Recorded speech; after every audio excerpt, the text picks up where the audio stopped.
అదేవిధంగా మా పార్టీ అధ్యక్షులు పవన్ కళ్యాణ్ గారు 30 తారీఖు నుంచి 10 నియోజకవర్గాల్లో ఎన్నికల ప్రచారం ఖరారైంది.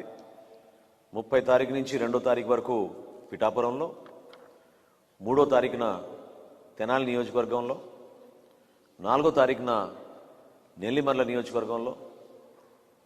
5వ తారీఖున అనకాపల్లి నియోజకవర్గంలో, 6వ తారీఖున ఎలమంచిలి నియోజకవర్గంలో, 7వ తారీఖున పెందుర్తి నియోజకవర్గంలో, 8వ తారీఖున కాకినాడ గ్రామీణ నియోజకవర్గంలో, 9వ తారీఖున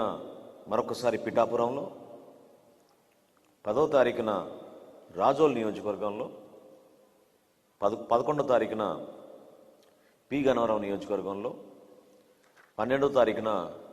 రాజానగరం నియోజకవర్గాల్లో మొదటి విడత ఎన్నికల ప్రచారం మా పార్టీ అధ్యక్షులు పవన్ కళ్యాణ్ గారి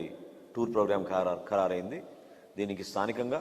ప్రతి జిల్లాలో ఉన్న నాయకులందరూ కూడా సమన్వయపరుచుకుంటూ మండల స్థాయి జనసేన పార్టీ నాయకులు, వీర మహిళలు, జన సైనికులు అందరూ కూడా ఈ కార్యక్రమాల్లో పాల్గొనే విధంగా, సక్సెస్ అయ్యే విధంగా క్షేత్రస్థాయిలో తెలుగుదేశం పార్టీ, భారతీయ జనతా పార్టీ నాయకులతో కూడా సమన్వయపరుచుకుంటూ ఈ సమాచారాన్ని అందరికీ అందించి